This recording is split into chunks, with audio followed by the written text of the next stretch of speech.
네, 이번 시간에는 16세기 성만찬 이해의 차이에 대하여 살펴보도록 하겠습니다.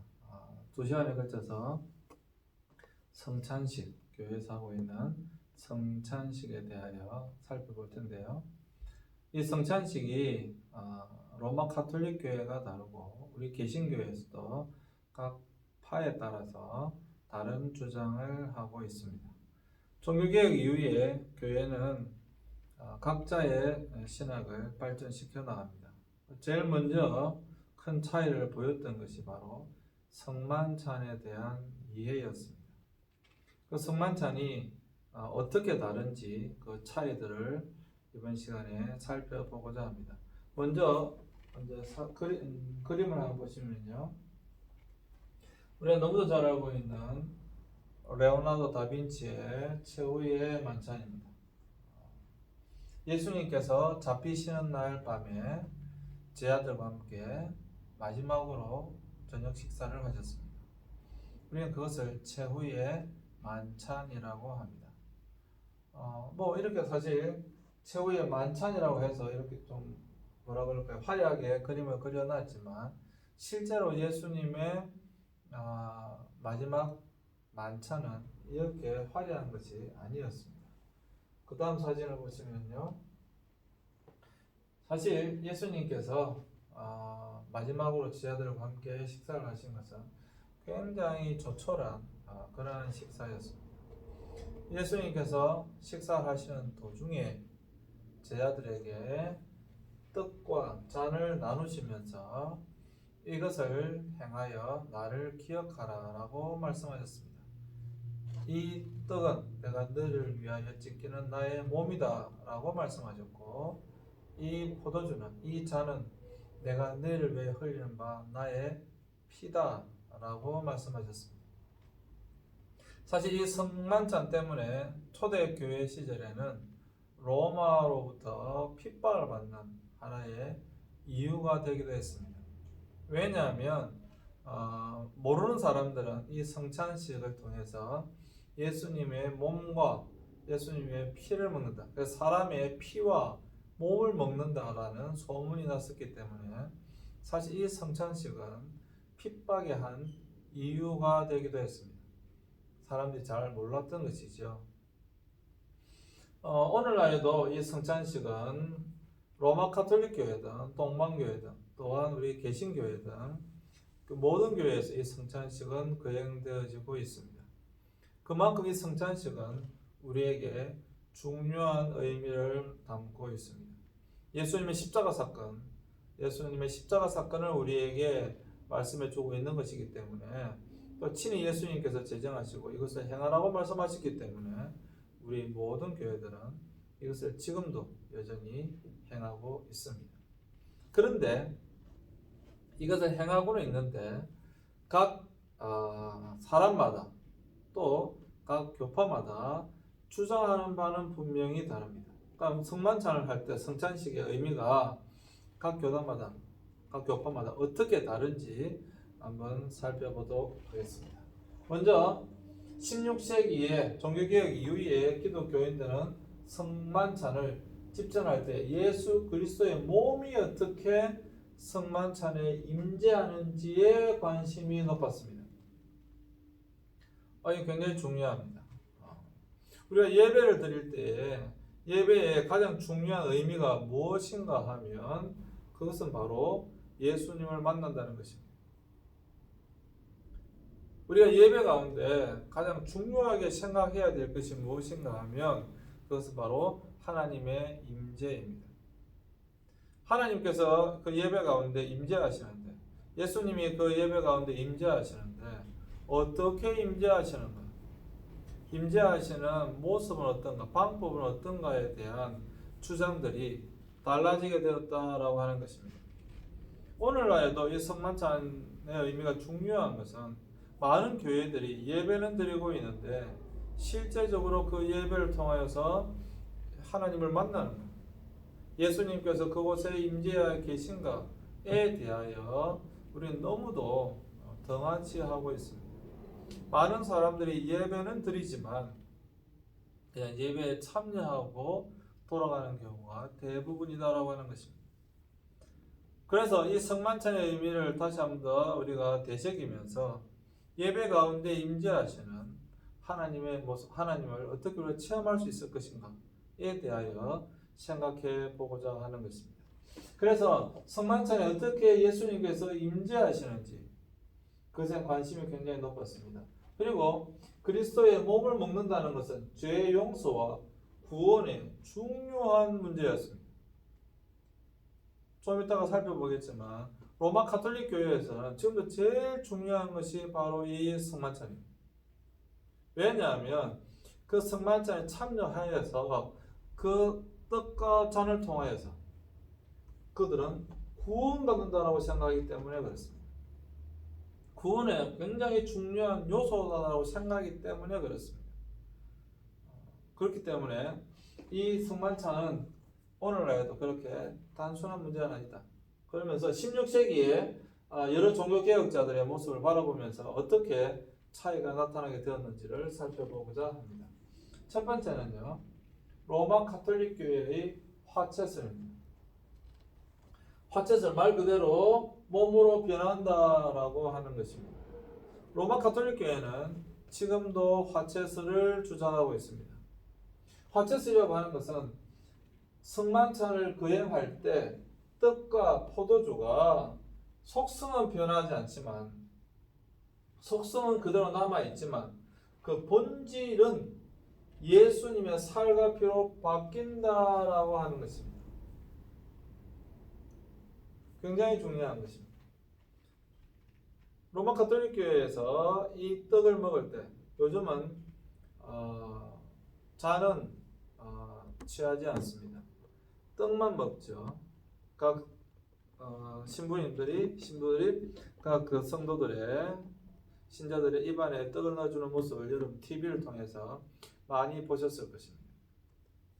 그런데 그 조그마한 떡은 떡입니다. 떡은 떡인데 그 떡이 바뀐다라고 하는 것입니다. 어떻게 바뀌는가? 그 떡이 예수님의 살로 바뀐다라고 하는 거예요. 그래서 예수님의 살로 바뀌어서 그 예수님의 살이 내 안에 들어온다라고 생각합니다. 내가 그 떡을 먹음으로 단순히 떡을 먹는 것으로 끝나는 것이 아니라 그 떡은 떡이지만 그 떡이 내 안에 들어옴으로써 예수님으로 주님이 그 떡을 통하여서 실제한다고 주장한 것입니다. 이해가 되십니까? 예수님은 그 떡을 통하여서 우리 안에 실제한다라고 로마 가톨릭 교회는 주장하고 있는 것입니다. 그래서 그것에 대하여 로마 가톨릭 교회는 넘겨주세요. 로마 가톨릭 교회는 1215년 제4차 라테란 공의회에 의해서 성체의 실제 변화 교리를 확정했습니다. 지금도 마찬가지입니다. 또 미사를 거행할 때마다 예수님께서 십자가에 달리실 때 일어난 희생이 계속해서 반복된다라고 지금도 주장하고 있습니다. 1215년 이 라테란 공의회 이후에 계속해서 로마 가톨릭 교회는 지금도 그렇게 주장하고 있습니다. 미사를 거행할 때마다 예수님의 십자가 희생이 계속해서 반복된다. 그러니까 다시 말씀드리지만 그것을 통하여서 우리는 구원받는다 라고 주장하고 있는 것입니다. 그런데 종교개혁자들은 마틴 루터를 중심으로 한 종교개혁자들은 떡과 즙이 주님의 살과 피로 바뀐다는 주장은 그것을 숭배하게 만들고 미신이 될 수 있다라고 보았습니다.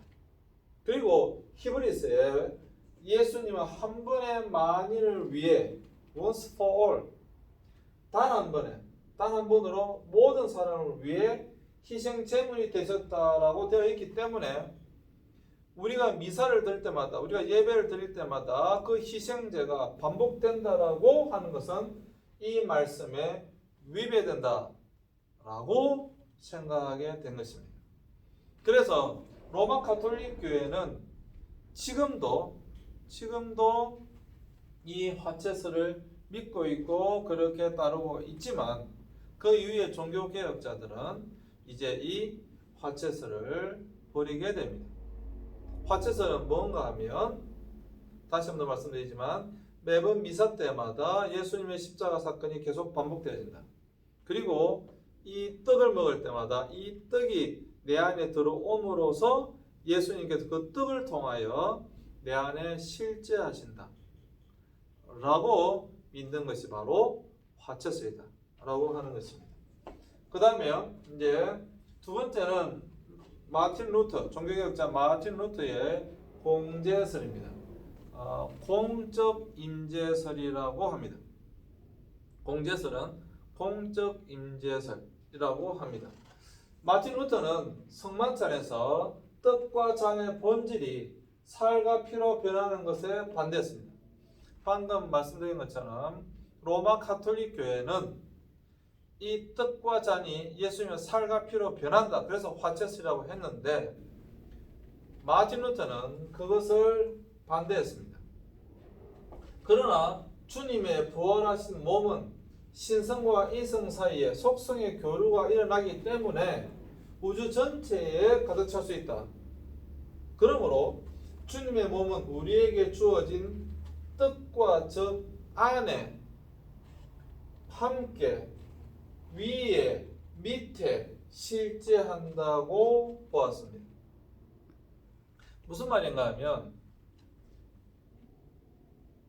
로마 가톨릭 교회는 그 떡을 통하여 예수님께서 내 안에 실제하신다 라고 하는 것이 화채설이었는데 마틴 루터의 공제설, 공적 임재설은 예수님께서 그 떡 안에 꼭 임재하셔야 될 이유가 없다라고 주장한 것입니다. 예수님은 이 우주 어디든지 가득 차실 수 있기 때문에 꼭 그 떡에만 실제하실 필요가 없다라고 하는 것입니다. 예수님은 떡 위에, 떡 아래, 떡과 함께 어디에든지 아니 이 교회 예배 가운데 모든 곳에 임재하실 수 있다라고 주장한 것입니다. 중요한 것은요, 마틴 루터는 꼭 떡이 변하여 예수님 실제하시는 것이 아니라 떡 어디에든지 있을 수 있었기 때문에 그러나 예수님은 공적 예배 가운데 우리가 성만찬을 거행할 때 예수님은 그곳에 임재하신다라고 주장을 한 것입니다. 이것이 바로 로마 가톨릭 교회의 화채설과의 차이입니다. 로마 가톨릭 교회는 이 떡을 통하여 예수님이 내 안에 들어온다, 실제한다 라고 하는 것인데 마틴 루터는 꼭 떡에만 실제하실 이유가 없다. 예수님은 공적 예배 가운데 임하신다 라고 주장한 것입니다. 네, 그 다음에요. 넘겨주세요. 네, 쯔빙글리의 회상설입니다. 쯔빙글리는 예수님의 몸은 부활하신 후 하나님의 우편에 앉아 계시고 심판날에 재림한다는 성경의 말씀을 받아들였습니다. 그래서 성만찬 때에 예수님의 몸이 직접 오실 필요가 없다고 보았습니다. 무슨 말이냐면 지금 예수님 어디 계십니까? 많은 크리스찬들에게 질문해 보면 예수님 지금 어디 계십니까? 그러면 내 안에, 내 마음에 이렇게 대답을 합니다. 그건 주일학교 대답이죠. 네, 그게 틀렸다가 아니라 그것은 주일학교의 대답입니다. 지금 예수님 우리 사도신경에도 있는 것처럼 하나님 보좌 우편에 앉아 계십니다. 그러니까 쯔빙글리는 하나님 보좌 우편에 앉아 계신 예수님께서 우리 가운데 실제하실 필요가 없다라고 주장한 것입니다. 그러면 우리가 왜 성만찬을 하느냐? 성만찬을 하는 이유가 무엇이냐? 그것은 다른 것이 아니라 예수님의 십자가를 우리가 다시 기억해야 된다라고 주장한 것입니다. 예수의 몸이 실제하실 필요가 없다라고 하는 것입니다. 실제하실 이유도 없다라고 하는 것입니다. 왜냐? 예수님은 지금 하나님 보좌 우편에 앉아 계시기 때문에 그렇습니다. 그러므로 우리가 성만찬을 하는 것은, 우리가 성찬식을 하는 것은 예수님의 십자가 사건, 그 희생을, 그리고 우리에게 주신 그 사건을 통해 우리에게 주신 구원을 우리가 기억하자라고 하는 것이지, 예수님께서 그것에 실제하기 위하여 그것을 하는 것은 아니다라고 주장한 것입니다.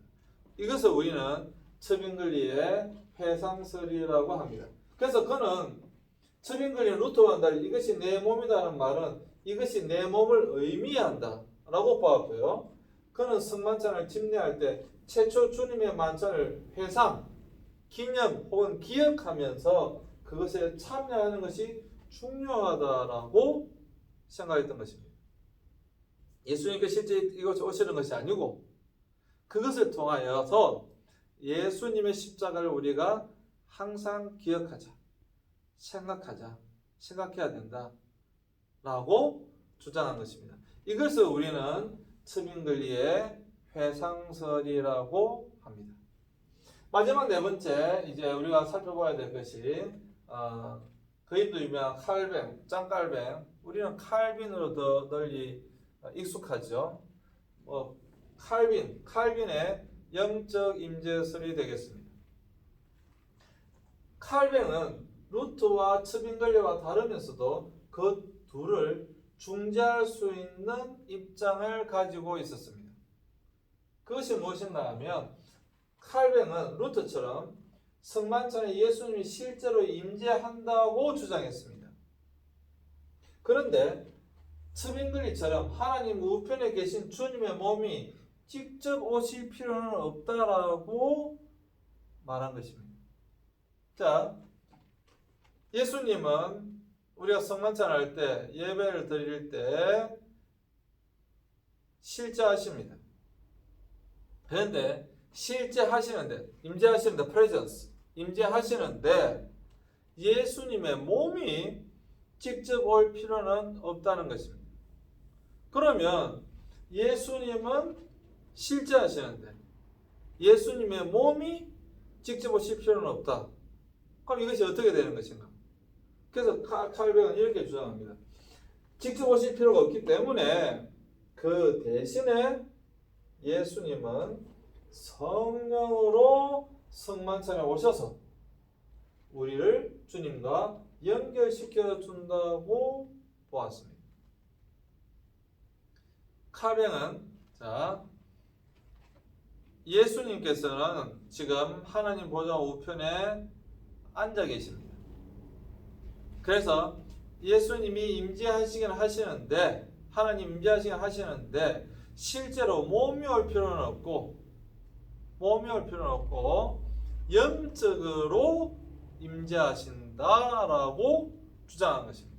그러니까 영적으로 임재하신다. 그럼 영적으로 임재하시는 것이 무언가? 그것이 바로 성령으로 임재하신다라고 주장한 것입니다. 사실 여러분, 우리가 삼위일체, 우리 기독교의 신과는 삼위일체 하나님입니다. 대단히 중요한 것입니다. 사실 가장 중요한 것입니다. 이것이 우리의 신관입니다. 삼위일체 하나님.